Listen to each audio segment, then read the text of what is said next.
What if morality as we know it is not eternal truth, but a human invention shaped by culture, history, and power? That's the challenge Friedrich Nietzsche presents in Beyond Good and Evil.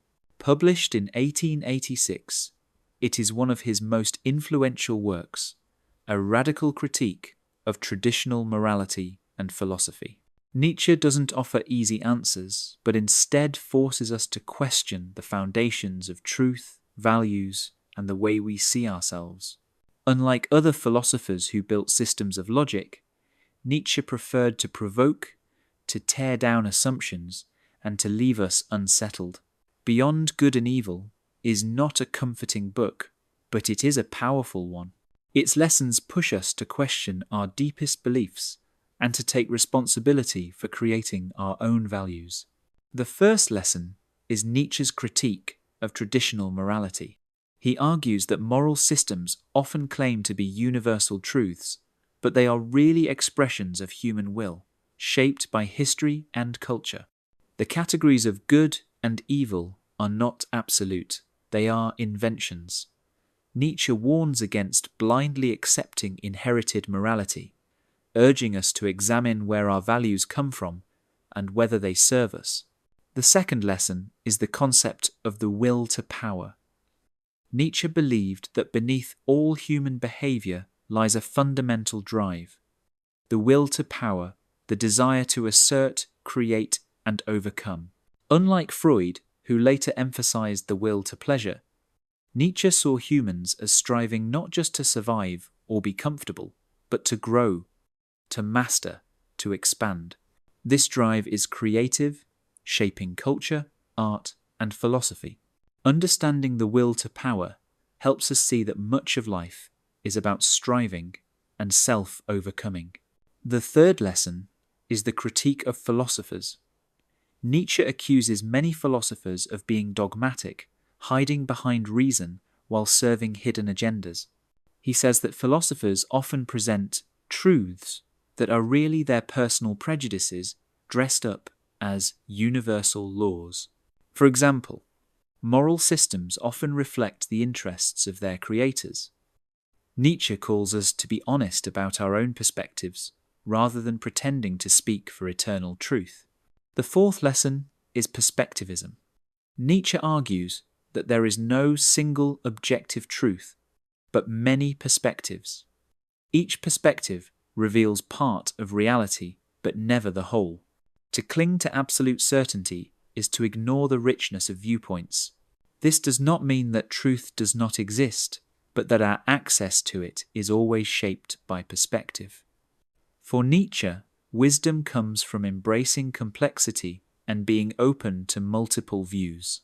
The fifth lesson is the critique of herd morality. Nietzsche saw that much of morality comes from the majority, the herd, who value safety, conformity, and equality. Herd morality teaches humility, obedience, and self-denial.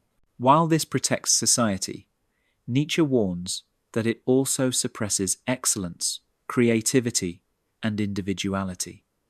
He challenges us to rise above herd values and create our own. The sixth lesson is the idea of the free spirit. Nietzsche describes the free spirit as someone who questions, doubts, and refuses to conform to the herd.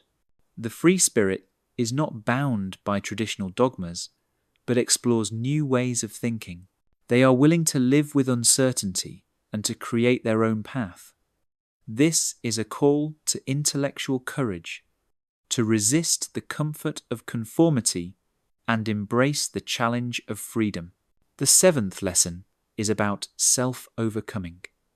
Nietzsche admired strength, not in the sense of domination over others, but in the ability to overcome oneself. The greatest victories are internal, resisting weakness, creating values, and shaping one's character. Self-overcoming requires courage, discipline, and the willingness to face discomfort. Nietzsche challenges us to see life not as a quest for ease, but as an arena for growth. The eighth lesson is his vision of the Übermensch, or overman. Although the term is more central in Thus Spoke Zarathustra, the seeds are present here. The Übermensch is the individual who transcends traditional morality, creating new values rooted in strength, creativity, and vitality. The Übermensch is not bound by good and evil, but defines life on their own terms. Nietzsche presents this not as a literal figure, but as an ideal to inspire self-transformation. The 9th lesson is his critique of religion, particularly Christianity. Nietzsche argued that Christian morality often glorified weakness, humility, and suffering, while condemning strength, pride, and joy. He called this slave morality values created by the powerless to restrain the powerful. Nietzsche did not reject spirituality entirely, but insisted that religion must not suppress life and vitality. Instead of bowing to inherited values, he urged us to affirm life, even its struggles. The 10th lesson is the affirmation of life. Nietzsche urges us to say yes to life in all its pain, chaos, and beauty. To affirm life is to embrace suffering as part of growth, to celebrate creativity and individuality, and to reject nihilism, the belief that life has no meaning. For Nietzsche, the danger of questioning morality is that it could lead to despair, but the solution is not retreat. It is courageously creating meaning ourselves. So, how do we apply beyond good and evil today? First, question inherited values. Don't accept morality or truth simply because it's tradition. Ask where it comes from and whether it empowers you. Second, embrace perspective. Recognize that truth is complex and shaped by viewpoints. Don't cling to simplistic answers. Third, resist herd mentality. The majority may value comfort and conformity, but greatness requires individuality. Fourth, practice self-overcoming. Treat challenges as opportunities to grow stronger, wiser, and more creative. Fifth, affirm life.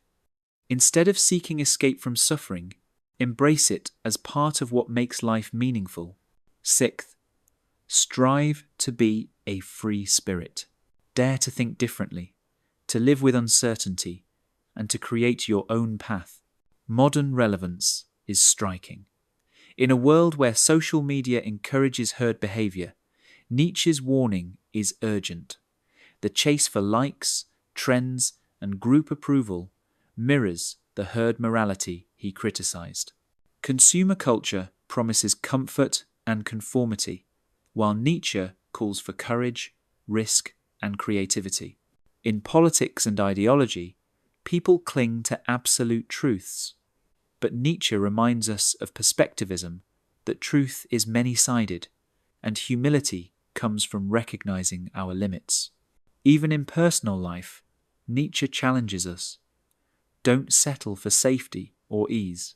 Seek growth, creation, and self-overcoming. Perhaps the most powerful part of Nietzsche's work is its challenge.